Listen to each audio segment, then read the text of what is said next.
what you're what we're gonna kind of go through. And bro, in reality, this is all I kind of want to do is really talk about the stories and kind of what got you to where you are now. And like, bro, you don't understand how much I appreciate you hitting me up in the first place, bro, because that's so cool that you even noticed it, right? Because Oh, yeah, we bro, just 100%. started, you No, know. I think, and then I'll bring this up too. Yeah. Obviously, from Hialeah, Mm-hmm. I know everything we go through Yep. as a community.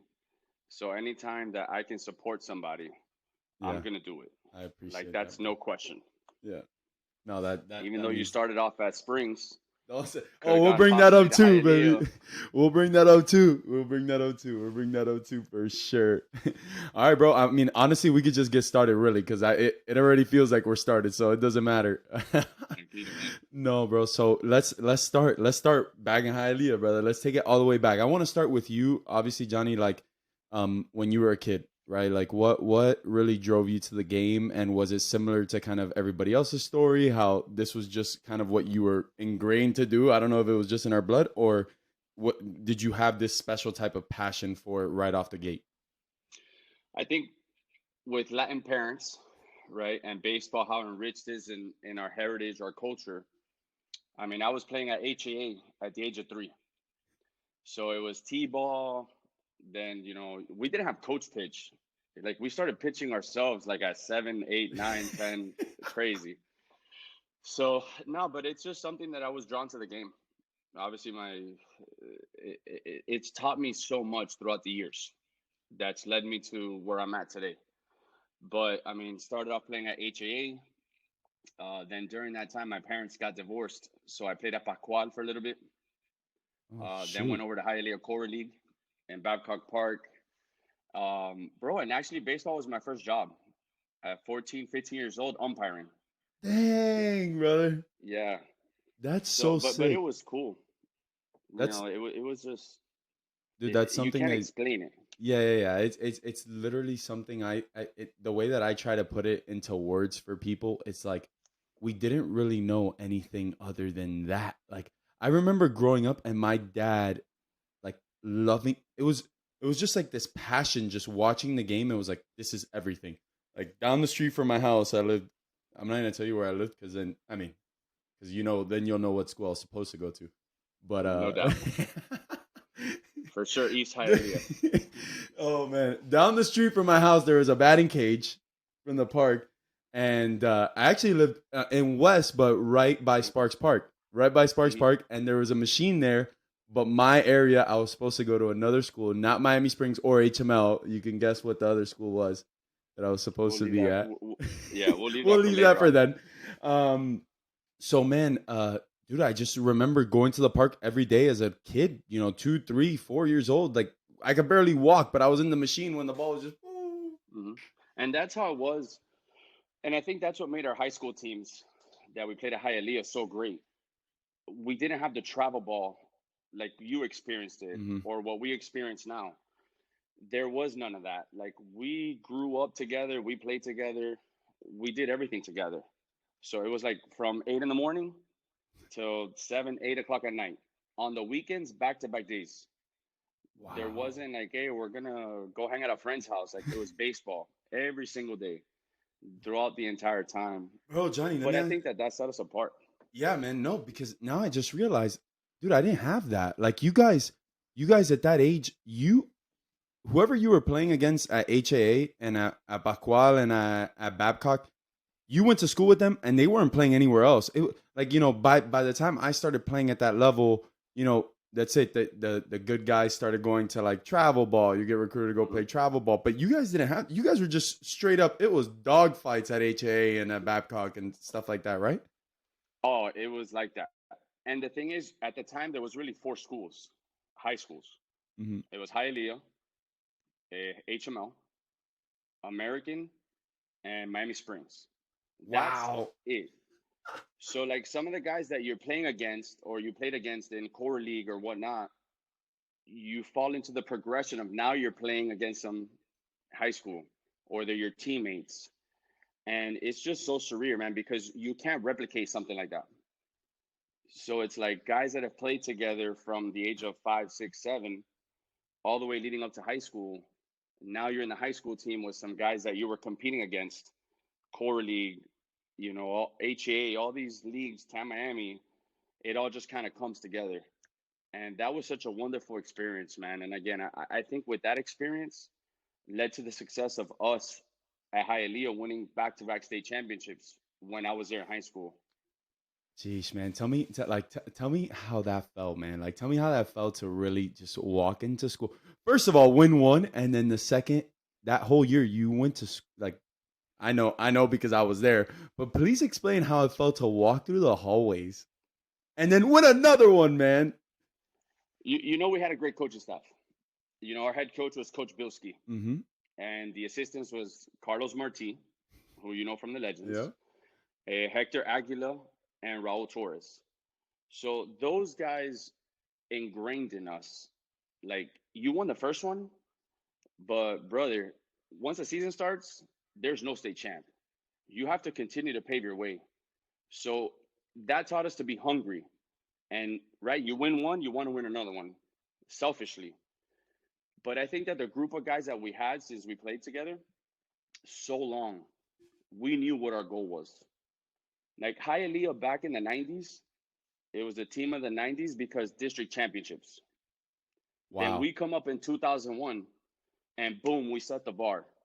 We win a state championship. Now, okay, what are we going to do? And nobody thought we were going to win a second title. Dude, it was us and Miami Southridge Wow. in the state final 2002. Robert Andino, like all those guys were at Southridge. Dogs. And here comes the dudes from Hialeah Yeah. just rolling, bro. But it was just like we were just together, man. We all were selfless. It wasn't about who got the individual credit. It was us as a team. Let's do something that's never been done before in Hialeah history.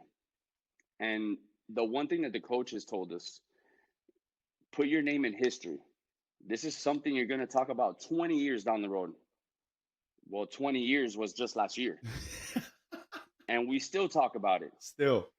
And it was such a great moment. Like, it was something out of a movie. Like, we win, we pile up, we beat Southridge 5-4.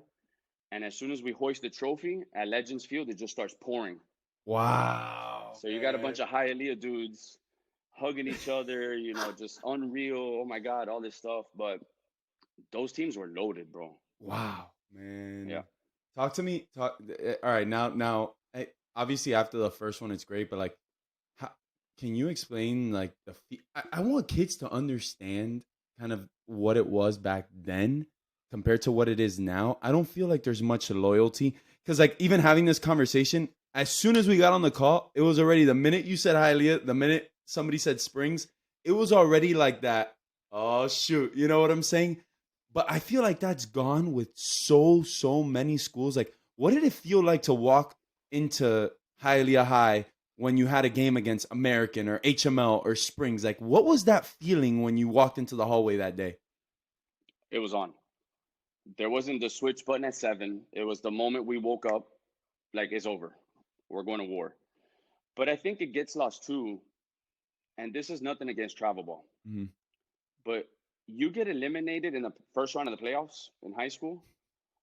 Don't worry. We're going to Fort Myers for Memorial Weekend, where we didn't have that. Like, I remember my senior year, we lost to Columbus in the state semifinal. They had John Jay, uh, Jojo Scrub. Gutierrez, Walter Diaz, the one of the Gill brothers. Oh It was man, us versus unreal. them. We had just we were on the ready to go 3-peat, and Westminster was the only school at that point that had achieved that. But brother, I remember losing that game. Like, we lost that game, and still to this day, I remember me walking out of Legends Field and like, it's over. Oh Like, what man. do I do now? And we all felt that because we felt we had a team that had the ability to win 3 in a row. But I don't think now the kids don't get that. And it's unfortunate because Memorial Weekend, you're going to go play a tournament. And who cares about the high school season? I'm going to play in 2 weeks from now. Bro, It's crazy that you bring that up because I don't want to fast forward too much because I want to stick on this topic for a little bit. But can can you imagine how much has been? I mean, you see it. You're in baseball all the time, but like, do you see how much winning is just not a priority anymore to these kids? Can you see it when you're scouting and you're coaching and you're seeing these kids? Like, can you see where their priorities have shifted over the years? Oh, no doubt. I think it's turned into very individualistic. And I get it. These kids are trying to get recruited and find a way to go to school, but the team camaraderie is not there. It's me, me, me, which we understand baseball is a team sport, but it's around the individual, and that's fine. But when it comes to situations where guys are just not wanting to win, they're just doing things, just do it. It doesn't, for me, it doesn't sit well. Bro, It, and kids need to hear this too because obviously I didn't even.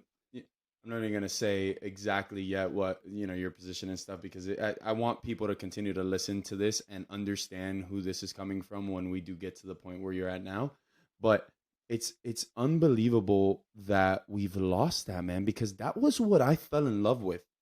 Like I fell in love with beating. Like I dreamed of going and putting on that Springs jersey and getting to the Hialeah game and seeing like Alex Hernandez packed to the brim with the DJ going in the back and like yeah. knowing that like yo, I used to go to those games like oh man, I can't wait, bro. I can't wait till I'm here. I can't wait. Like that's what I used to dream about. Dream about. I didn't care about me. I just cared about putting on that jersey and beating the other team. I wanted to go there and Hmm. play. And like And standing that's on how it was yeah, when Hialeah used to play at Mylanda Park. really.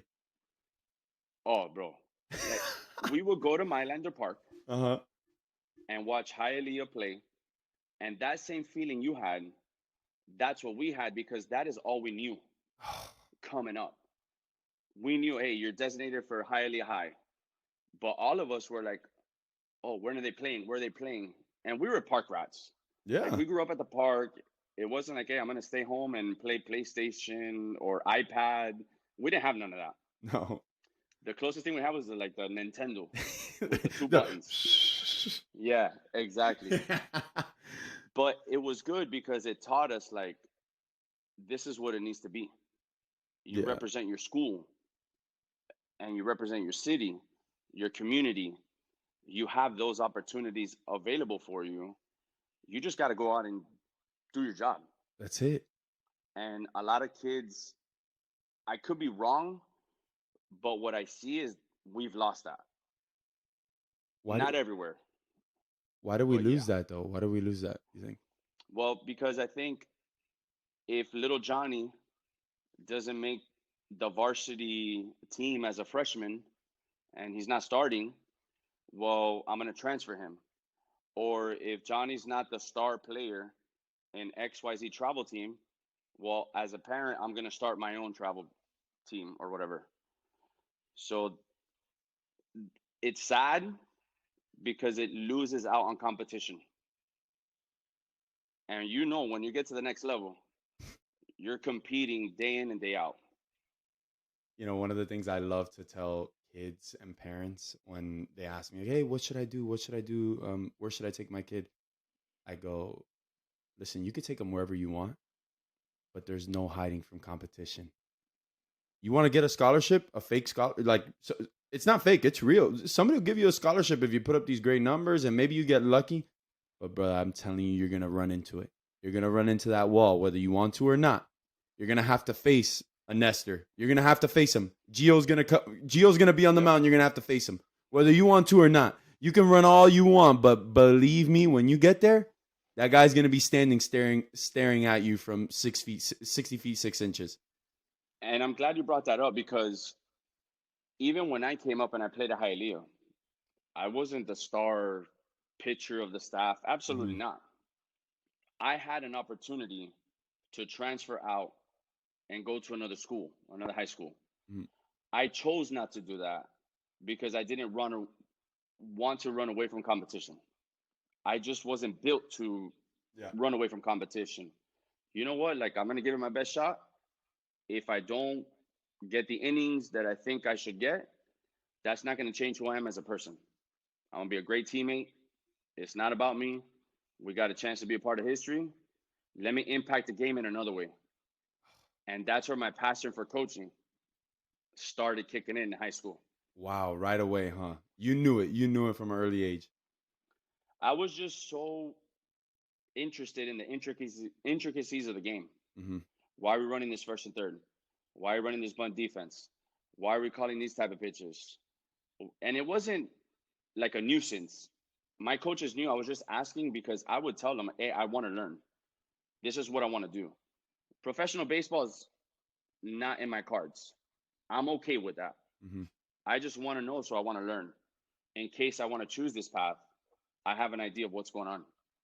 Who was kind of who played like that mentorship role to you at that time? Like who was the one that really like stuck you under their wing? Because I can, or did you do it on your own? Did you have to do your own research, ask your own questions? How what was that for you? I think it was a group of people, right? Like, as much as I want to say, yeah, I've done it on my own, no shot. The high school coaches I had, Coach Bilski, Coach Marti, they were always available for anything that I needed.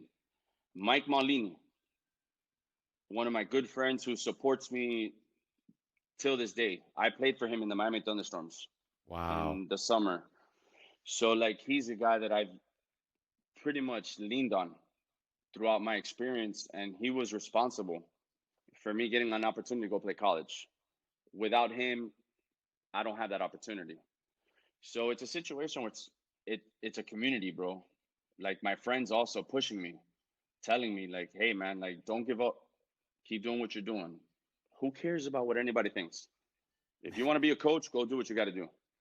And I was like, "All right."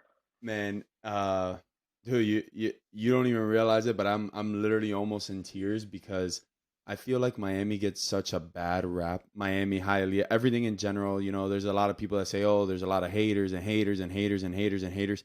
But I think the baseball community and the community in general, man, like a lot of us have gotten a lot of love from the people around us. And yes, there's been things that I'm sure haven't gone the way that we wanted to, but man, that community is so tight knit. Like you're telling me names that are still in the game today, right? Like I just saw Mike yet the other day at the stadium at the alumni game. You know what I'm saying? Like these are guys that are still always around. Marti's everywhere, man. Like still with the kids, still with the legends. Like these are people that still help the kids now and continue to push that envelope forward. And dude, I was just on the phone with my buddy Kevin Abraham that played with me at Matter, and he I had some like sometimes that I was like, man, should I do this whole podcast thing? Da da da da da. And he goes to me, bro, forget about what anybody thinks.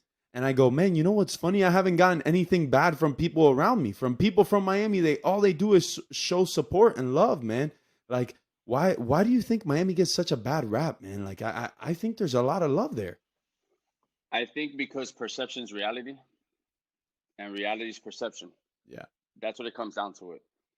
Everyone that we've come in contact with, especially in the Miami baseball community, they know it's a grind.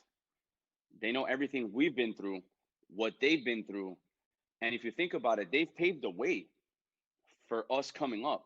Mm-hmm. Whether it's the guys in my generation, your generation, the generation that's coming behind us. Mm-hmm. So I think there's a mutual respect because of the grind that goes on. And it's funny you bring that up. I was going to save this for later, but I'm going to throw it now.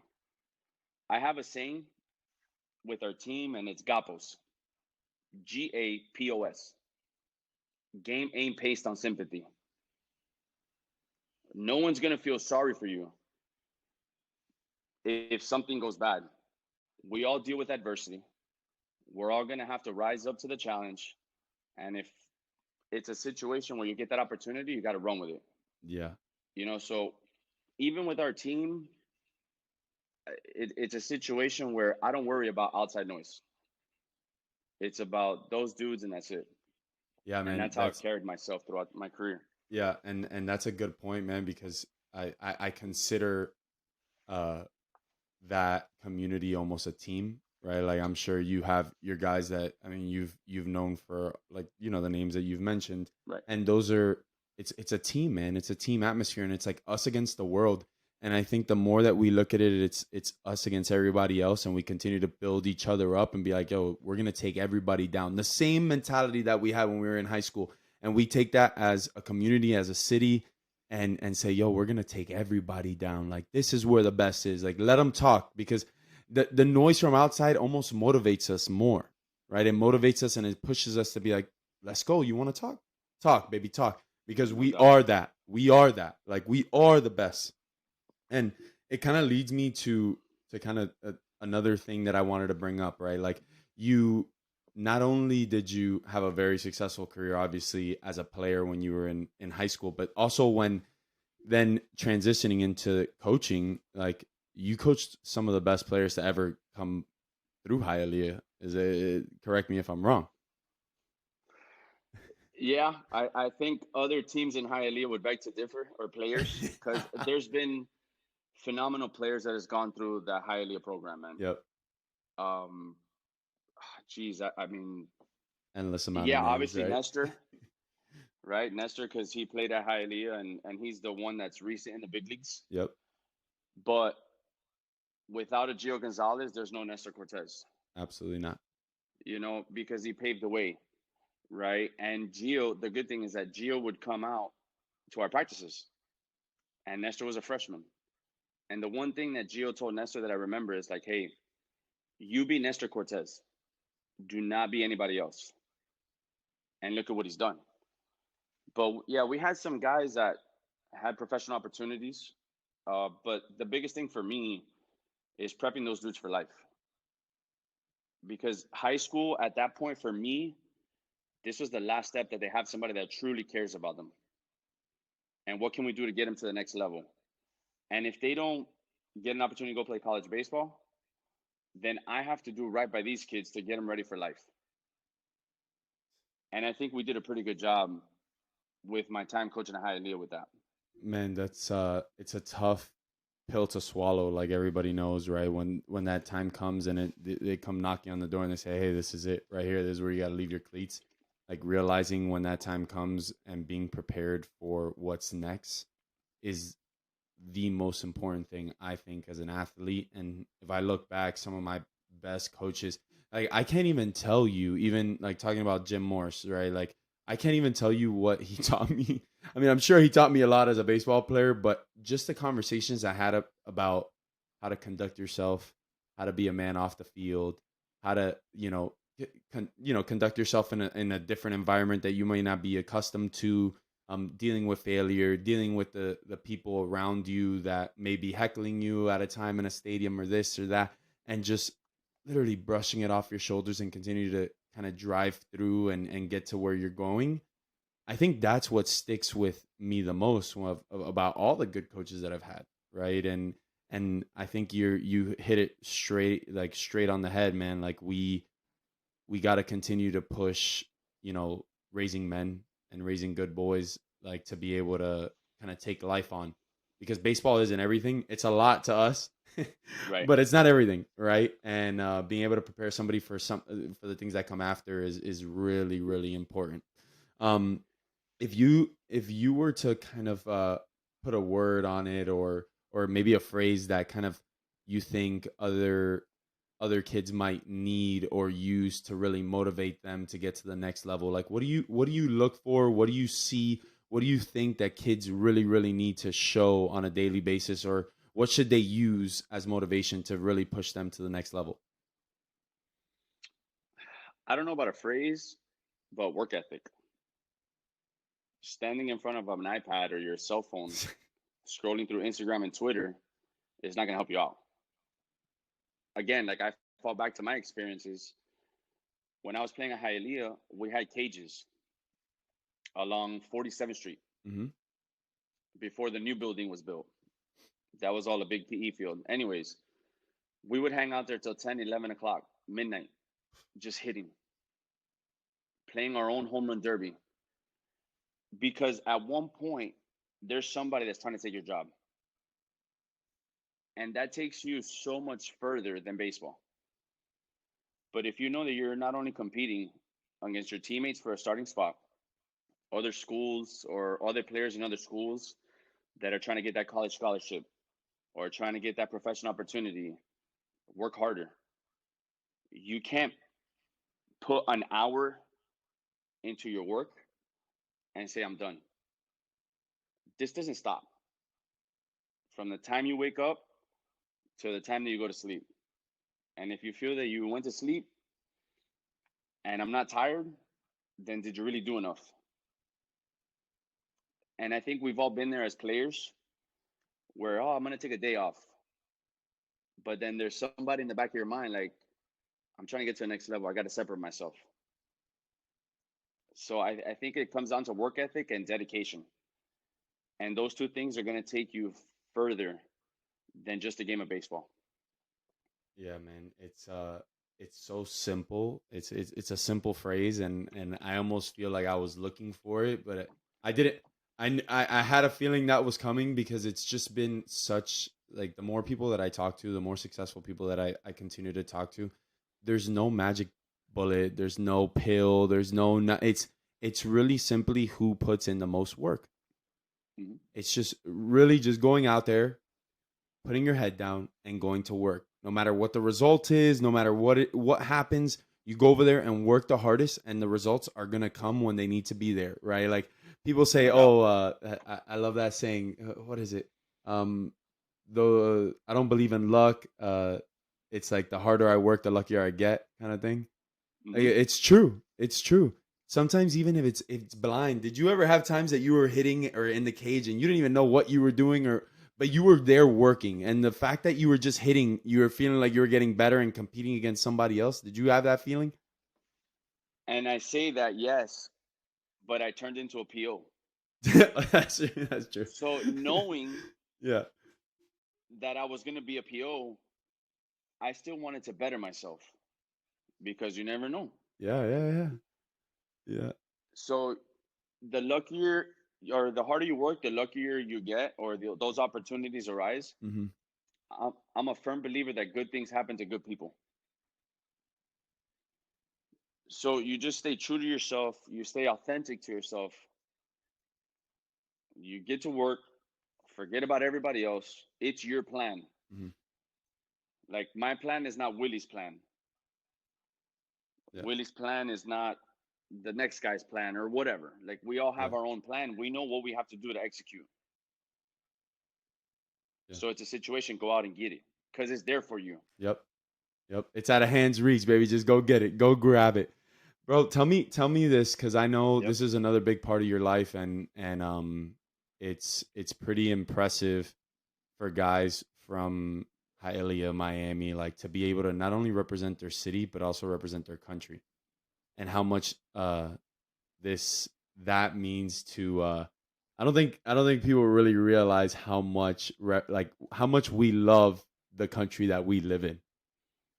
Can you explain to me just give me a little bit of a just a little bit of why you love this country so much and what it meant to represent it?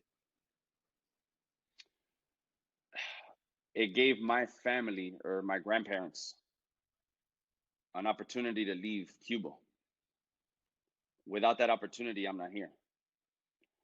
And I think that, yes, it's great to represent the red, white, and blue, but I think it's even greater coming from Hialeah, knowing the community that we're from, the grind that we're in, what we talked about earlier. Why does Miami get a bad rap? And just knocking that barrier down, knocking that wall down, and just saying, yeah, I've achieved this, but this isn't the end goal for me. And it, dude, started from the bottom. I started as a scorekeeper. I was the only high school coach in the tower Wow. scorekeeping USA games. Then went on to scouting with the scouting staff members. Hmm. Then get that opportunity to be the pitching coach for the NTDP, do the scouting stuff again. And then I got the call this year to be the pitching coach at trials. And some people don't understand that process, but it's grueling. not only for the players, but for us as the staff members to identify those kids to give us the best chance to win a gold medal. Oh man, and what it means, man, like what it means, Mm-hmm. like when you get to a point where you're able to go and actually and see it all come to fruition, like it's a crazy feeling, and that's just a kid. I mean, bro, like you put on all your posts, like it's a kid from Hialeah really doing this. Like you're really wearing USA across your chest, bro. No doubt. And the thing is too is like we're invested in it too. Because yeah, I'm with them for trials or this past summer. Mm-hmm. I was with the 15U trials team. Mm-hmm. I went back to Florida home Mm-hmm. and they go off to Mexico. And we're all locked in watching the games because we know what we went through together to get to that point. And I haven't had the opportunity to coach a national team, Mm-hmm. which that's something that I'm very interested in doing. But just being invested, man, and just like fist pumping when we beat Cuba or Japan or whoever, because it's not one person. It's a collective group that came together for one mission.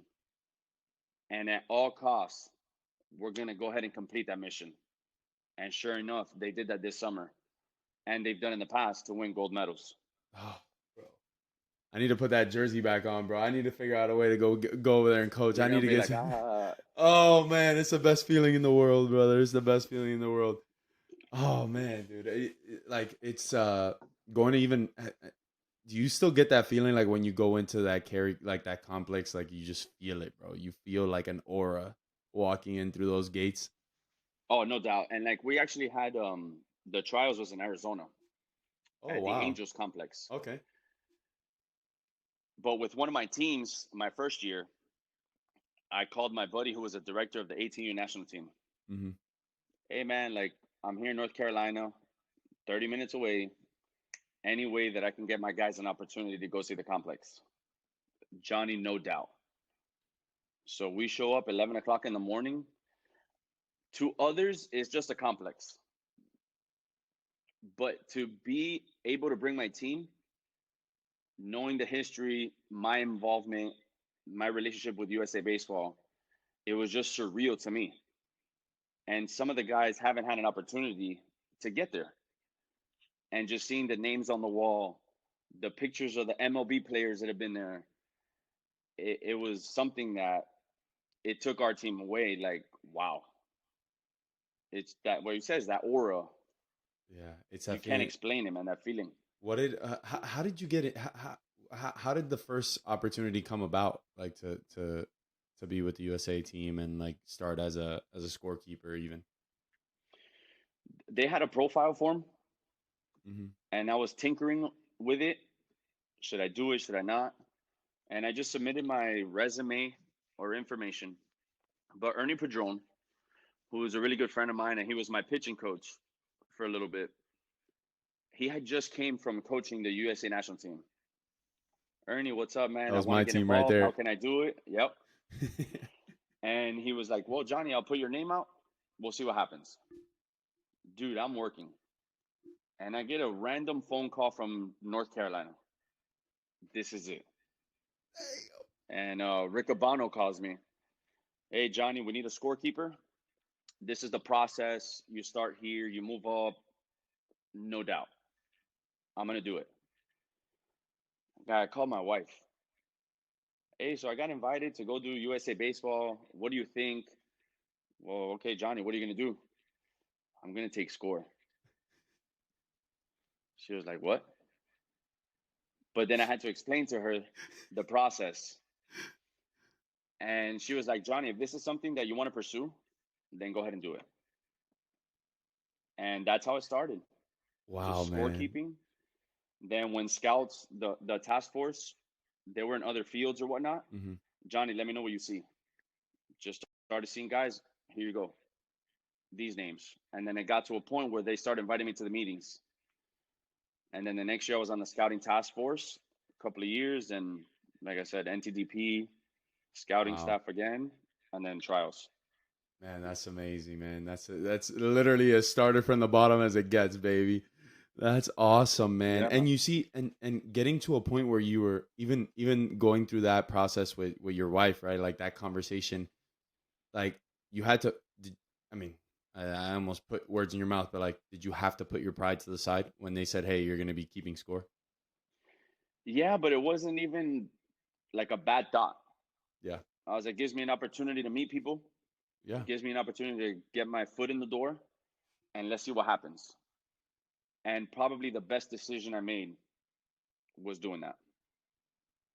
yeah. I don't think many people realize kind of the sacrifice that that takes. So, can you talk to me about the time commitment that you had to give? Even, I mean, starting from when you were taking score, like, where did you go first? Did you go to Jupiter? Did you go straight to North Carolina? How was that? I was in Jupiter for the first couple of years Hmm. that I was with USA until I got an opportunity to go be a scouting task force member with the NTIS. Hmm. So that was my first gig in Cary. But dude, that's 8 in the morning till 1 o'clock in the morning, nonstop. But you don't see yourself working too many hours because you're just watching baseball. You're evaluating talent. You're doing something that you love. If I'm working behind a desk from 8 to 5, brother, I'm counting down the clock. Oh my God, we still got 2 hours. Three. Yep. And I'm sure you've experienced that, Yeah, man. right? Like you're there practicing with your boys, hitting with your boys, and oh man, it's 11 o'clock at night already. I got 15 missed calls. Oh shoot, I gotta go. Yeah, I'm sure you've been there but too. oh, no doubt. But it's a situation where you don't look at the amount of hours you're on the field because again, your overall goal is to help select and identify those players that are going to represent the red, white, and blue. Yeah, it holds so much weight, man. It hold that like now looking back, right, being a player and doing it, but then realizing when you leave the field, like those coaches need to go make these decisions, and they don't take those decisions lightly, right? Like these decisions are not easy to make. They're like you guys are going in there and actually saying like, hey, what are we trying to do to win? Like what's going on in those meetings? Like, can you give me a little background of what you guys are actually saying and going? Because this is actually super interesting because I've never heard it. I've never known what's going on back there. I mean, we obviously debate, right? Athletic ability, Hmm. we evaluate, but we take into apart the makeup part of it. Is he a good teammate, bad teammate? How is he when he's 2 for 2 or he's 0 for 2 with two punchies and the umpire rang him up 6 inches off the plate? Because not only are you looking for good baseball players, you're looking for the right people. And that holds so much weight. And a lot of kids don't realize that. The way they act in the dugout, all those little things come into play. It's not just, yeah, I went 3 for 3 with 3 bombs, but I didn't say what's up to none of my teammates. I didn't interact with none of them. I'm not a loner. That doesn't work when you go to Mexico or Korea or Chinese Taipei internationally because you're going to be with each other 24/7. You have to find the right people that have the ability to mesh together Yeah, off the I field. yeah I think one of the things that I people always ask me about USA, especially, it's like, oh, they just pick the best players and obviously they win. And I go, man, I'm so glad that they made the dream. Is it the Dream Team documentary, the one that LeBron and all these guys are after losing so many years in a row, Mm-hmm. and then they put the best team together and they lose again.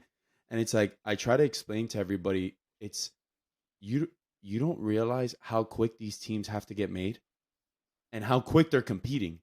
Like trials are happening like now, and it's not like you're on a high school team that you're playing together for 4 or 5, 6, 7 months. These teams are getting put together like the World Baseball Classic. Like these guys were in the off season. They're practicing right now in their individual teams, and they're going to be playing in a few weeks. They're strapping it I on for the think, USA. yeah, with that too, your PG rankings, all that gets out the window Yeah, because you can make an all-time MLB team with the amount of players that have been cut from USA Baseball. And what it does, it provides a player an avenue or crossroads. right? Like, are you gonna feel bad because you didn't make the national team, or you're gonna use that, turn it around, and be a first round pick? And a lot of guys have used that to become high draft picks in professional baseball. So I think it's good for the players that get involved or have an opportunity to be involved in it. But you can make an all-time MLB team of. I mean, Mike Trout was cut from USA Baseball. Dang, man. That's Oh yeah. crazy. Oh, Zach Collins still is like, mind you, he played in high school, 16 and under, international player of the year, by the way. Mm-hmm. Like he was the guy that came, gave the jersey, the whole nine at the school, and the next year he gets cut from the 18. He went to what was it the 18 and under. What is it before the 18 under? Tournament of Stars. Tournament The of Stars, and TOS, yeah. he does great and gets cut.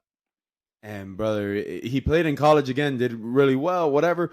But still, to this day, it like haunts him. I genuinely think getting cut might have been the best thing that ever happened to him because it like It lit a fuels a fire. fire. Oh yeah, A yeah, 100%. And like that's where guys like Alberto, they've done it for such a long time. People think it's easy. But I can tell you, Alberto was a baby pretty much when I was at Mylander hitting, throwing, running, and him and his dad were in the corner in center field, just 10 o'clock at night, 9 o'clock at night, hitting, working out. So you see a guy like that that's done it for so many years with USA Baseball, but it's not easy, brother. It's a lot. dude. And just to have the focus to be able to put yourself in that situation and be successful, those are things that separate the good ones from the great ones. Yeah, not many people realize this, and like Albert was playing two different age groups in the same year. Mm-hmm. Like what like he's the most decorated USA baseball player, like by far. I think he's like 13, 12. Nah, maybe Yeah, it not. was like 12 I U, think it's then yeah. It's 12, 13, 12, 14, 14, yeah, 16 whatever. before they changed the whole structure on. Yeah, and then he played in Pan Am something while he was in pro ball too. I mean, brother, he's done it all. It's crazy with USA baseball. I wish he was healthy. He's not healthy right now, but if he was, I feel like they would have found a way to get him on that World Baseball Classic team because this would have been his year. Would have been Yep. crazy. All right, brother. So talk to me. All right, we talked a little bit about Hialeah, obviously. We talked about USA, but I think something that probably means a lot to you, and I want to hear kind of how you got involved in this and what it really means to you is ASA. If it wasn't for ASA, I wouldn't be here today. You know, the athletic director took a chance on me. Just it was a startup program, and at that time, I wasn't a teacher. So, like coaching high school, I was a contract coach. So I had my own job that I was working Monday through Saturday, making it work. And I actually was selling tickets for one of my buddies that worked with the Marlins. Talk about right time, right place, everything aligned. So I go to a buddy of mine who's a doctor, give him some tickets because he wanted to buy them, whatever. Mm-hmm. Johnny, there's a buddy of mine who's going to start up a junior college program. They want a young guy, local guy that has contacts around the area. Would you be interested in me throwing your name out there? Yeah, for sure. I'm down. Let me know what's up. I get a call from a New York number. I'm like, all right. Hey, hello. Hey, this is Kenny Wilcox, athletic director at ASA College. Hey, Kenny, what's going on? Johnny, it's 5 o'clock. I leave on a plane at 8 p.m. Do you have time to meet with me to talk about our baseball program? Yeah. I'm working in a warehouse at DHL at this time. Damn. I have a full beard, didn't hit up the barbershop. I say, you know what? If it's meant to be, it's meant to be. And I went over there. I interviewed him for like 2 hours. And then he called me again a week later. Hey, you're going to have an interview with the president. This is what we're going to do, the whole process. And they offered me the position. So it was pretty cool because it was a starter program. There was nothing to lean on. So I could have molded that program however I wanted. And not a lot of people get that opportunity. We were in North Miami Beach, and then we transferred over to Hialeah. Mm-hmm. But it was so special, man, because it gave players in our area another opportunity to go play college baseball or extend their careers, Mm-hmm. right? Like everyone wants to go to Miami, FIU, Miami Dade, Broward, but there's only so many spots available. Yeah. So we were able to came in and give these kids opportunities. But man, that taught me a lot. Organization, athletic administration, financial aid, everything. Managing an entire program of college kids.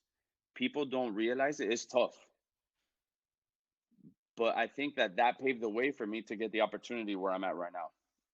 What do And you it was think? special, man. What do you think was the hardest part of that time? Like if you were to take it back to like the first year you were there, like seeing this program get built, what was one of the toughest challenges that you had? I think recruiting, because although I had relationships and contacts with the high school coaches in Miami, Mm-hmm. there still was yeah, but it's a new program. Don't worry about this guy because he's too good for your program. Take this guy that hasn't played for us in 3 years, but he's a great guy for you. So I had to break that mold quickly. And I think we were able to do that with some of the kids that I was able to talk to. Because once I got on the phone with the kids, I knew it was over. It didn't matter who was recruiting that kid. And I knew what kid I had to bring into our program. It wasn't going to be the top ranked PG. No, I don't need that. I need a guy that we can develop within 2 years, but has faced some type of adversity in their lives, because we're not going to get everything as a program needed to be successful, so to speak. But we made it work with the guys that we had, and we hit it hard, put the name out there. We started winning some games, competing with some high profile teams. All of a sudden, those guys that were like, hey, this guy's too good for you. Well, hey, Johnny, man, you may want to take a look at this guy. You may have a shot. So I think was just changing the perception of what a new school is. And I mean, you drive down 49th Street in Hialeah, it's there Oh yeah. in between Burlington Coat Factory and a Planet Fitness. So I had to be creative with the way how I recruited and the vision selling it to our program or to the recruits about our program. And it was good, man. And getting guys to the next level, D1, D2, NAI, D3, it didn't matter. I just wanted to give them opportunities. And then we ended up getting like 3 or 4 guys get drafted. Wow, man, that's amazing. What is it? How was it when you moved from the North Miami Beach right to Hialeah? Like, how big was that space, and how much actual room did you guys have to be able to work and get those classes in, things like that? I think for me, it was great. I didn't have to drive 45 minutes to North Miami Beach. I mean, it was a 10-minute drive there to Yeah. 49th Street for work. But what was cool is with my relationship with the city of Hialeah, Hmm. all the big dogs in the Parks and Recs department, they were all our summer counselors coming up. So I found a way to bring all of our athletic programs to utilize the city of Hialeah facilities. So basketball was at Bucky Dent, tennis was at Goodlet Park, we were at AFF. Swimming, if we had that, would have probably been at Mylander. Hmm. So that was pretty cool to see that I had a hand in all of that. But it was better for us because, again, the majority of our guys were from Hialeah, anyways. Yeah. So it was like, hey, we're gonna go to class, go lift, and go meet me at AFF at 6 o'clock at night for practice. Wow, bro, that's cool. That's so sick. I remember passing by and saying, like, man, I can't believe it's right here, man. It's right here, literally in the middle, smack dab in the middle of Hialeah, bro. It's And it it's was perfect, man. yeah, that's a perfect feeling. So when you're how many you were there? What 6 years? 5 6 years For almost 5 years. 5 years. Yeah. I mean, what do you think was the biggest lesson that you learned? I know you kind of hit on a few of them, but what do you think really prepared you most for where you're at now? The ability to give guys second chances. Because the guys that we were getting cut from other JUCO teams, or they were told they weren't good enough. But once you meet them and you peel back the layers, if you get to know these kids, like as people, they'll run through a wall for you.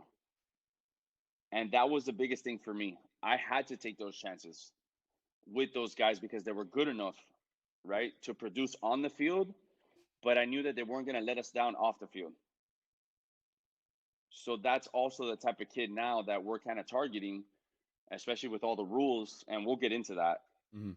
later on. But I think the ability to give guys second chances and not worry about what anybody says about X, Y, and Z player. You have a conversation with the player. If it feels good and you think you can make a positive impact, then I'll be willing to put my chips on the table to bank that, yo, this dude's gonna figure it out. How, And it how worked out. yeah, how hard is that when you're having a conversation with an 18-year-old kid? Like I look back to the conversations that I had when I was 18 with like some of the coaches, scouts, this and that. And I remember being so like confident, like, yo, I got this, I got this, I got this. But like like now looking back, I'm like, damn, bro, I really didn't know if I had it or not. I just said I did because I thought I did. Mm-hmm. Like how can you tell from a coaching perspective like this kid's got it?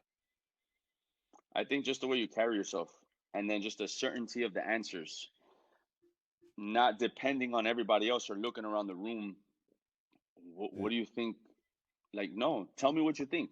I want to hear what Willie has to say, not what your boy thinks is okay to say. Whether you think it's right or wrong, what do you got for me?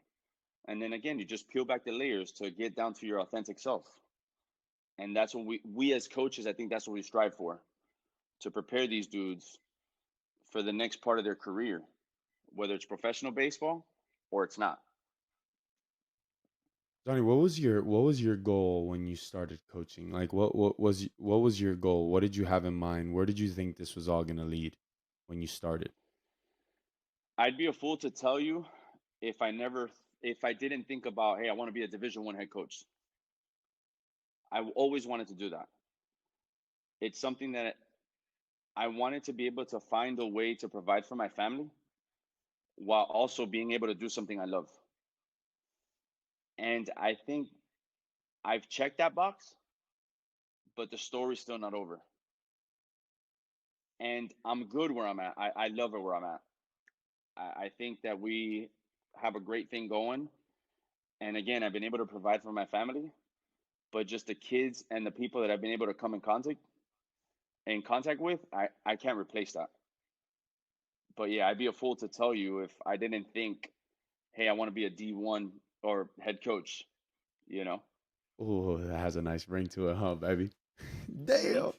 Bro, Yeah, bro. tell me about it. Let's walk through it, bro. Let's walk through it because I'm sure there's I love kind of the way that you've been able to kind of put into perspective how all these opportunities came about and how it wasn't just very easy. It wasn't just oh yeah, I got it, whatever.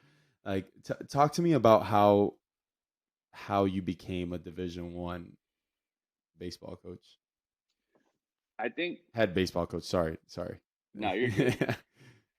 I think the biggest thing is work ethic, dedication, Yeah. and paying attention to details. I was never the best player, but I knew no one was going to outwork me. Recruiting at ASA, we had players that should have never been at ASA, but we got them.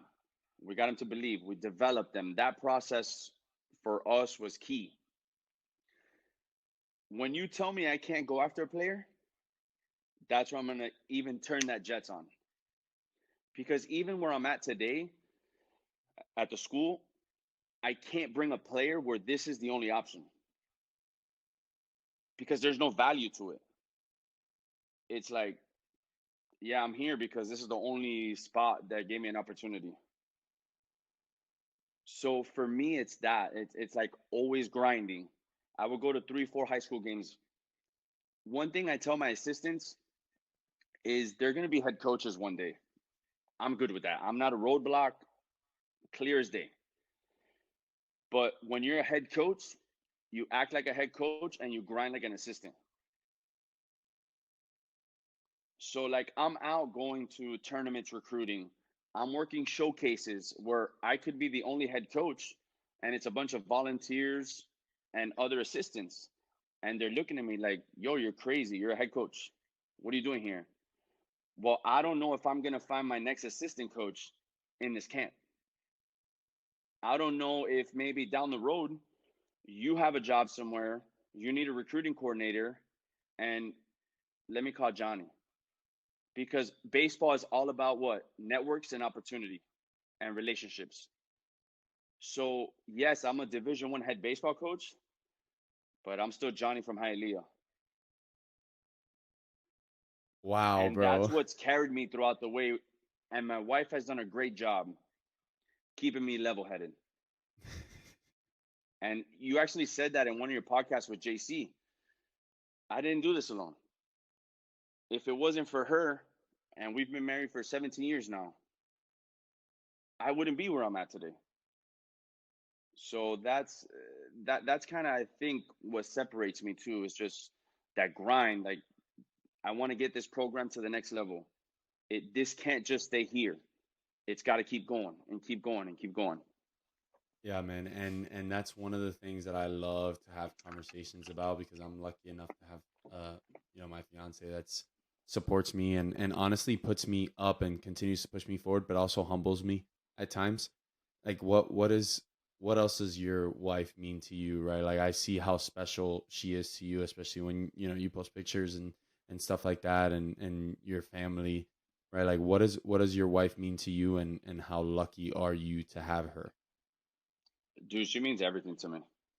Any decision that I make, I run it through her because it's a partnership. It's not just me alone.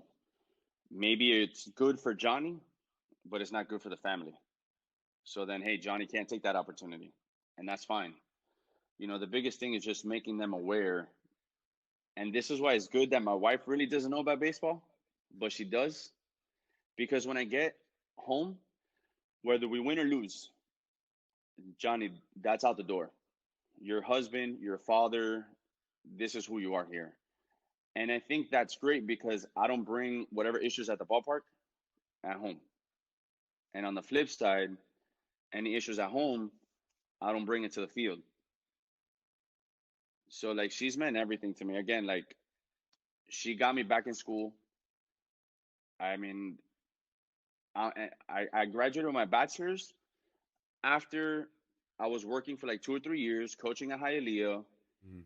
and I had to get my bachelor's degree before getting the job at ASA. That's So she right. was like, "Yo, do whatever you got to do. I'm gonna support you. If this is what you want to do, we got it. But you have to put this in play for our family." And so much so that I'm graduating with my master's degree this What? semester. Damn, Yeah, bro. Congrats, man. Wow. and she's What's your what is your master's in? organizational leadership. Wow, bro. That's awesome, man. And it's been great because she supported me all along the way. There was never any doubt where I had doubts. Am I good enough? Is this something that I can really do? But she was always there. Keep going, keep plugging away. You may not see it now, but this is all going to be worth it in the end. And this isn't the end, but it's just the start of something beautiful in my opinion. No, yeah, man. You've been through some amazing journeys, and it shows. It shows. And I had a feeling, right? But like now hearing it from you, I can see how much your wife really means to you, and really actually was kind of that rock maybe behind the scenes that not many people Mm-hmm. see, right? I think so many people have this negative connotation of having a woman that like re- really has your back, man. And that's the best thing in the world. Like having somebody that can support you on a daily basis, right? Yeah, and that's crucial to our success as coaches, as businessmen, professional people. Without the support of your significant other, forget about it. Yeah, man. It it And it changes. oh, no doubt. And like I heard this in an interview a couple of years ago. I think it was Ozzie Guillen, if I'm not mistaken. My wife is not behind me; she's beside me, and that hit me because we were at the youngest point of our relationship, Hmm. and I was like, "Dang, okay." And sure enough, 17 years married, blessed as I can be. She's my number one supporter, and when I'm doing something wrong on the field, she's the first one chewing me out when we get home. You know. Oh But man. she just does it from a great place because she wants us to be successful. She sees all the hard work, Hmm. and when I'm not around, she's dad and mom. That's true. That is true. She has So to wear I'm both very hats. blessed to have her, no Man, doubt. you are absolutely blessed. It's funny you said that, but damn, babe, yes, you are next to me. Sorry, I didn't. Just in case, she's gonna listen to this, so she's gonna hear that. Yeah, But the only reason, let me explain myself before I get in trouble. The only reason I said she's behind me is because I can't go anywhere unless she pushes me. there you go. I got it. Lock that in. Sometimes you I'll need be that good. push, Yeah, I need that push. Keep that going, Johnny. no Please, doubt. bro. I don't want to get in trouble. Thank you. You're good. Oh man. All right, brother. So tell me what's next. Like tell me where your eyes are set on, right? Obviously coming into the season now, like getting prepared. What are you guys looking for? What are you expecting? What are you excited to see? Just the guys in general. I think that if we stay consistent and healthy, I think we legit have a chance to make some noise with some of the guys that we have on our staff or in our team. Our assistant coaches do a phenomenal job getting our guys ready. And that's one of the things that Bethune has taught me. As a head coach, you can't do it by yourself. And I'm not a micromanager. We meet together every day, 10 o'clock in the morning, 10:30. This is our practice plan. This is what we want to do. On the hitting side, you execute it. Pitching side, coach, you execute it. And I'm going to let you guys coach. And if there's something wrong, I'll correct it. But I think that I have to be able to not only develop players, but develop assistant coaches to become head coaches. Again, don't be a roadblock. That's what they want. So I'm very excited about it. I think it's a talented team. Again, it's got a chance to shock the world. But they've taken over the personality of respect everybody but fear nobody. It don't Love matter it. who we're playing. Let's just go out and do what we got to do. That's awesome. What series are you excited about this year? Which is the one that you're really excited for? Opening weekend. But now we take our guys to big schools, man. Like we're gonna go to South Carolina this year. Ooh. Last year we went to LSU for a weekend, and that was surreal for me. Cause, dude, I remember leaving middle school, getting dropped off at home by the bus, rushing to the TV when the College World Series was on CBS Sports, LSU Miami, JD on the mound. That just being able to see those guys on TV. Excuse me. Now getting to Alex Box Stadium, I had to take a minute to soak it all in. Legit. It was we were there practice on Thursday. Our guys are lifting, and I told our coaches, "Hey man, I left something in the bus." And I'm just walking Alex Box Stadium, just looking around like, I'm just a kid from Hialeah living a dream. I would see these dudes play on TV, and I'm here. I was able to get Skip Bertman, talk to our team, random email. Hey, coach, this is Johnny Hernandez, born and raised from Hialeah. One of my players played at Miami Beach High School. If you have the time, would love to speak to the team. Willie, I didn't think anything of it. 2 days before we leave, Skip Bertman calls me, bro. Wow. Well, coach, I'll be there. Just make sure the boys are ready. And sure enough, man, but that's an experience that those players are going to talk about for 20 years. Yeah. Again, just a dude from Hialeah who didn't play Division One baseball. I didn't play professional baseball. I'm coaching against the LSU Tigers. In I'm Alex coaching against Box, UM. bro. I'm coaching against all these schools that I would see coming up. And that's why that it humbles me because people would be like, you shouldn't be here. But I am. And I don't take that for granted, not one day. But I can't explain it.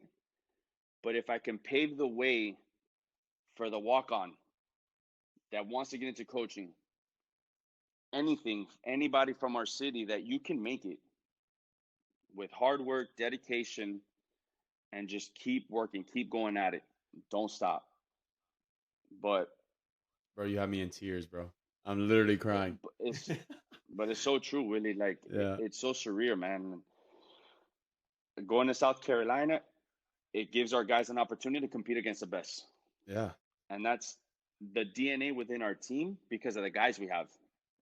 We're not scared to play nobody. It don't matter who it is. Strap it on and let's roll. Because they have to put on the baseball pants like we do. They work just as much as we do. And the game is not based on sympathy. They don't feel bad that we're a small Division One program. They're They're coming. trying to smoke us. Well, let's go out and let's do what we do. Bro, Johnny, you know it's what I love about these podcasts that I've done, that I start to learn about people in such a deeper level. And kind of when we started talking about you playing at Hialeah, winning state titles, the message was just so consistent all the way through to right now when you're coaching an hour later. We've been talking for over an hour, and it just shows how much, and this is from the outside looking in, and please correct me, but it shows me how much of who you are has been ingrained in you for so many years. And kids Yeah. think that sometimes this happens overnight and that you just fell into being the head coach of a Division 1 baseball team. But this mentality that you've had it for your entire life. Oh, 100%. Even so, 2020 pandemic hits. Mhm. Everyone's baseball's season's canceled, all this stuff. 2021, we're in fall ball getting ready to go live ABs. Sports medicine director calls me. Bank practice, we have a meeting. I say, that's not good. So I go to the office, rush, go to Zoom, whatever. Hey, we're banging the 21 season. I was like, what? They're like, yeah, Johnny, like, there's no athletics because of COVID and all the decisions that the administration decided to make. All right, cool. We had 35, 36 dudes on our fall roster. All the upperclassmen, I told them, send them off to Division Two, NAIA, finish off your career. All of the freshmen that we had just brought, I told them, hey, you have to go junior college. No te sirve bien sitting down. For a year, go play, do what you got to do. Here comes the hammer. Oh, by the way, you're going to get furloughed for about 6 months, 7 months. So, again, ingrained, adversity hits. What are you going to do? I'm sitting down on the sofa. I told my wife, I got it. Don't worry about it. I was working for Amazon for 6, 7 months, Wow, delivering man. packages because I wasn't going to let this moment affect who I was. All right, working hard, providing for your family, just a bump in the road. Let's go do this. And there was days really where I was thinking to myself, what am I doing? But I always said, okay, hey, next year is just 6 months away. The recruiting cycle in 4 months. And dude, I recruited our roster based on all the games that I was able to see on ESPN Plus, ESPNU, SEC, ACC Network, new conference that we came in. We brought in the class, I think was ranked 43rd in the country. Small HBCU school. Wow, bro. Oh yeah, it was great, and we ended up going 27-31. But with the schedule we play, that's not bad. No, bro, that's true. Semifinals in the conference after not playing baseball for 2 years. Damn, bro. So we show up, guys graduate, guys transfer. We hit the JUCO circuit again. This class came in, was ranked 37th in the country. Wow. So again, we're slowly getting back to where we need to go because Hmm. a lot of people don't know, but Bethune has had 19 appearances in the NCAA regionals. And what are the 3 sites that Bethune is going to go if they win a conference championship? Miami, Florida State, Florida. So I have to put a roster together and get them ready for that atmosphere. That's why bringing a kid that have faced adversity and rises from that helps us, because when we go play at Mark Light, Florida Ballpark, or Florida State, regionals, 6, 7, 8, 9,000 people. Easy. And what's the thought process? The number 1 seed should smack around the 4 seed. Everybody, yep. So we have to put guys that are tough and that have faced adversity in their life, because if they've overcome it, baseball's just a game. That's all it is. Damn, bro, that's so true. Oh, bro, that's so man. exciting, man. Dude, you don't understand how proud I am of you, man. This is so cool to be able to spend this time, and I know that you guys are super busy right now. So even the fact that you're taking this time to be with me is absolutely amazing, because I don't think I think people get it. People get it now, because you've taken this time to really detail and dive into what it really takes to be where you're at, and the mentality that you need, man, to drive into this type of market, right? Like to drive into the Division I market, like it's not easy, man. And still having your back, like you still play with that chip on your shoulder. Like I hear it in your voice. It's like, oh, it's not done yet. Like I'm not done. Like I succeeded. Oh, you took that time at Alex Box, which I was in tears for, because I just can't even imagine what it is to go from literally Hialeah. Well, I can't imagine, and that's why I'm like, I feel it with you, right? So the fact that you are like, yeah, I got to where I am. I enjoyed it. I love it. I'm so proud of myself. It was great. But like, this isn't over yet, man. Like, the story is not written. The last page is not done. We might have finished a chapter. We got here. Yep. But there's another one coming. There's another one coming behind it. That's where the real work starts now, right? Because just like players understand that there's people that want to take their job, I'd be a fool to think that there's nobody who wants to take my job. Yep. So I have to do everything possible, aligning with the university's right core values, standards, never losing who I am as a person and what got me there, to continue to produce for the program. Because I'm not going to let somebody just take my job. It ain't going to be because of lack of work ethic, oriented to the details, the sacrifices. I've come too far to think that, oh, I made it, so I'm just chilling right now. I can't think that. And I don't have time. My brain isn't wired that way. Like, I get home and I'll make some recruiting calls and it doesn't stop. Yeah, no. But it's because those players, I have an opportunity to impact and what they'll mean for our university, representing our brand, and being able to match up against the big schools. Because, again, everyone wants to go to the big Power 5 schools. Nothing wrong with that. But you get a chance to play for us to prove those guys wrong. What are you going to do? If a guy accepts it, that's our guy. Yep. If he doesn't, does he really want to compete? And then this isn't the spot for him. Man, Johnny, you don't understand how much you hit it on the head, because, dude, some of the hardest battles we had at UM were on midweek games, bro. Because those teams come head hunting, bro.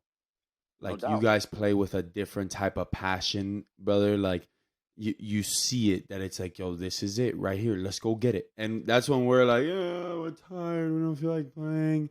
And that's when they come and boom, boom, boom, boom, boom, boom, boom. You're like, oh, shoot. Like, yo, these guys cannot play, now it's bro. The seventh like, inning and you're in a one-run ball game. Yeah, dude. And you're like, oh, shoot. There you go. Then you got 3 ripping you after the game. You idiots. Da, da, da, da, da. Yeah, I told you they were coming ready to play. They're not coming here to mess around, bro. You think you're good? Like, and I think that's a lesson to be learned too, is like the David and Goliath, bro. Like, just keep pounding. And I feel like I've always had a similar chip on my shoulder in a sense, right? Like, being from where we're from, we always feel like the odds are already stacked, bro. Oh, and they're stacked against us. Yeah, bro. And even if they're not, we want them to be. We want them to be, because that's how we're wired. Like, yeah. I remember we went down my first year to Miami for a weekend series. Uh-huh. It was our bye weekend and Miami's bye weekend. I think Saturday we were down 7-3 or 6. I don't know, whatever. Hmm. We hit a 3-run bomb and we tie the game after like an error. I've been to Mark Light, dude. Pin drop.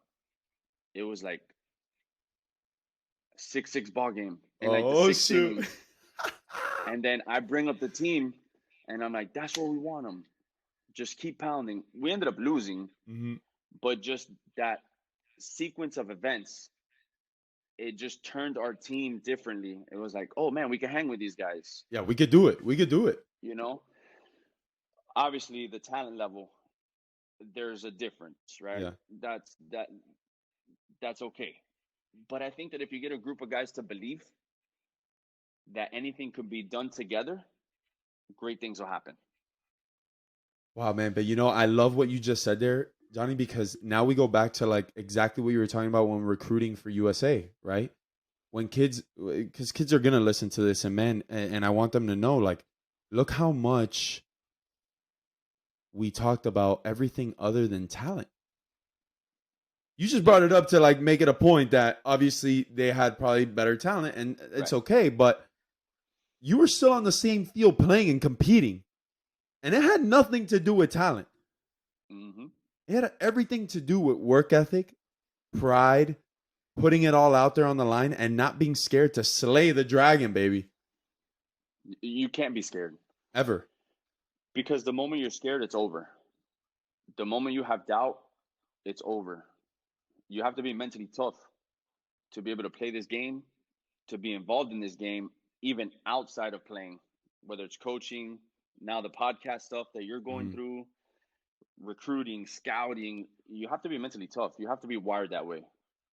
And I think kids, I guess these days, want to take the easy way out. You can't.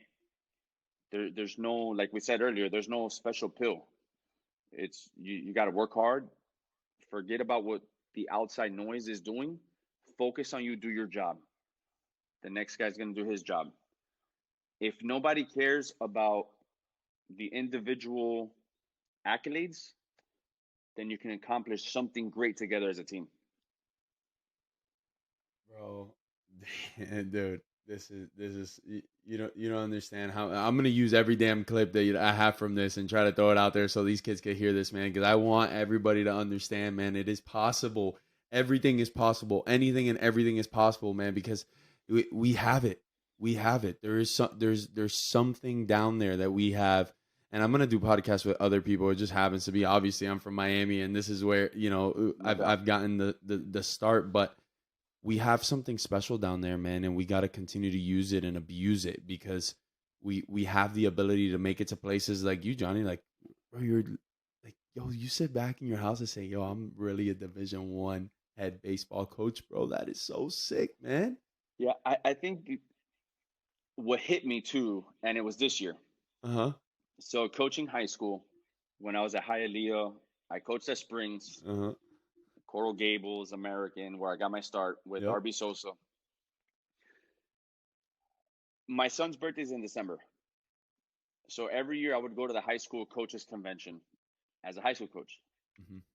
So they host it here in Daytona, like 15 minutes from the house at the convention center. Hmm. Every time they call me, hey, sorry, can't do it.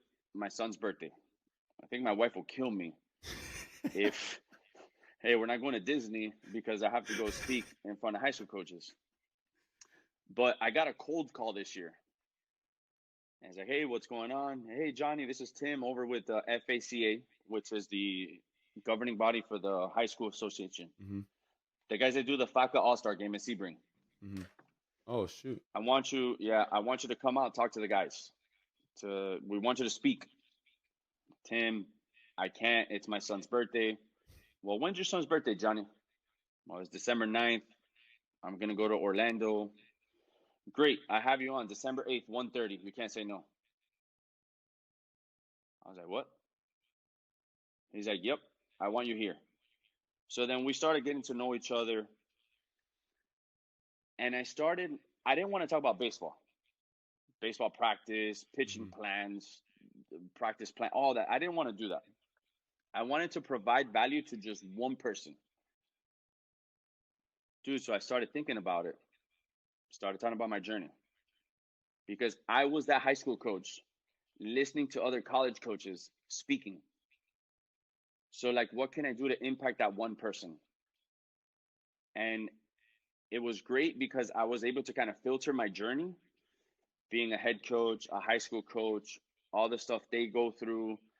You just got to work hard, be there for your guys. Opportunities that I missed as a high school coach that I've learned from, don't make the same mistakes. So then I started thinking about, what am I going to call this? Everyone has a title for their speech. Dude, and I kid you not, it was like God spoke to me. I am you. Yo, wow. So I was like, I am you. Then I started filtering everything through and I put everything together and I called the guy. I was like, hey, I'm gonna call it I am you. And we just spin it and spun it in so many ways because I am you. I represent the high school coaches. I represent the junior college coaches.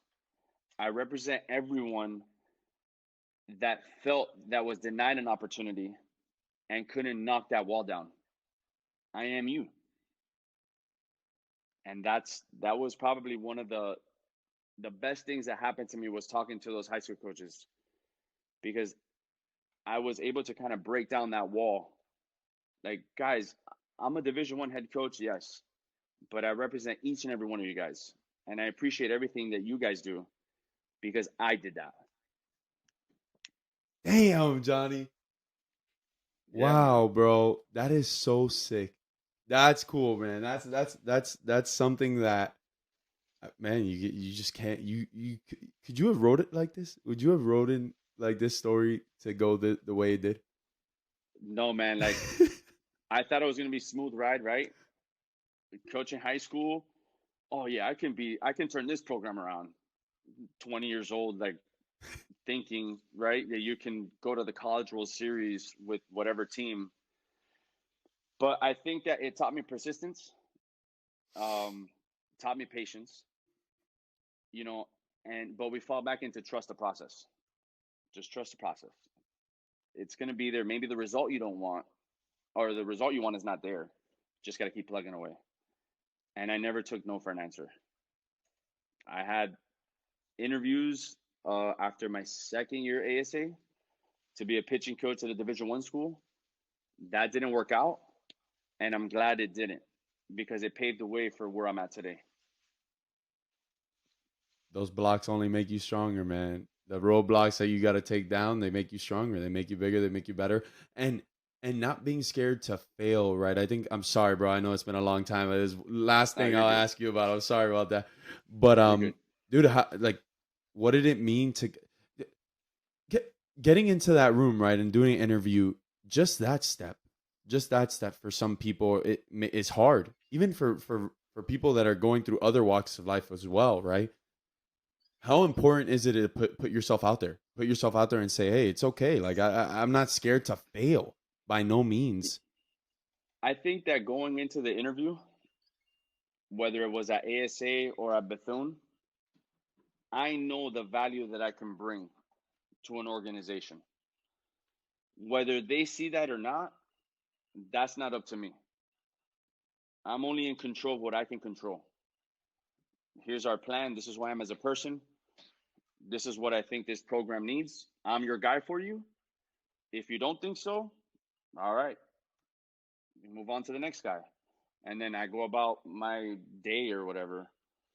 But I think that that also taught me no matter what, you can't control what nobody else thinks about you or says about you. There's a lot of built up worries that we have internally, whether it's whatever, are they going to like me? Am I saying the right things? Am I saying the wrong things? And I think it got to a point where, like, if it sounds right to me, then that's all that matters. With you doing your podcast, if you feel that you're doing a great job, then you're doing a great job. You don't need to have somebody else say XYZ to try and bring you down because they feel intimidated by you. Very true, man.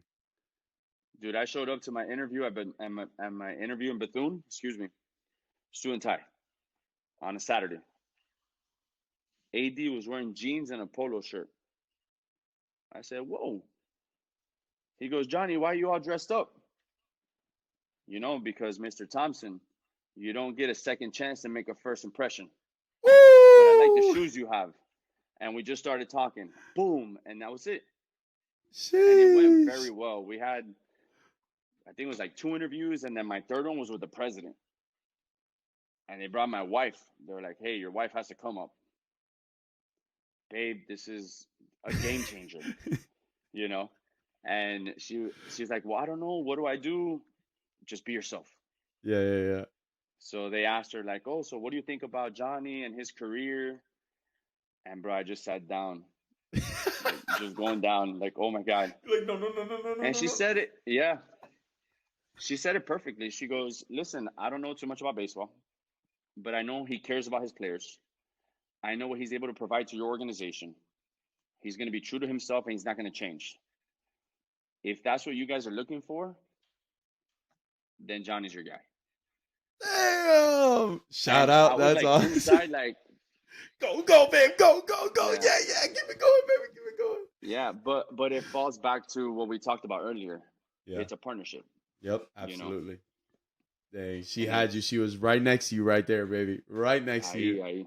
Yeah, right there. I'm telling you, man. Bro, Baba, you don't understand how much this means to me, man. I appreciate it. Thank you so much for jumping on, man. I'm gonna try to get this flipped as quick as possible and put it out there because people need to hear it, man. This is one of my favorite podcasts I've done so far, man. I appreciate it. No, I appreciate the opportunity and just keep going with it. Thank you, Baba. Thank you. Anything that you need on my end to support it, I got you 100%, bro. Absolutely. I'm trying to get thank you, man. I'm trying to get as many people as possible. We're doing 100 this year. That's the goal, and I keep saying it on every podcast. So, because I'm putting it out there. I'm getting it done. I'm not saying no to anybody. Whoever asks, anybody. I want to get everybody on and be able to tell their story, man. Because I think it's needed. I think it's really, really needed, and people need some type of motivation to continue to push forward. And if it helps one person, man, I did my job, and I did my job. That's all that matters, is impacting that one person in the room. That's it. Who hears it, but don't limit yourself to 100. Yeah, you're right. Don't even put a number on it. You're right. Do what you got to do. I mean, you have the charisma, the personality. You're a great dude. Thank you. You have a great supporter, right? That's right. That's dang right.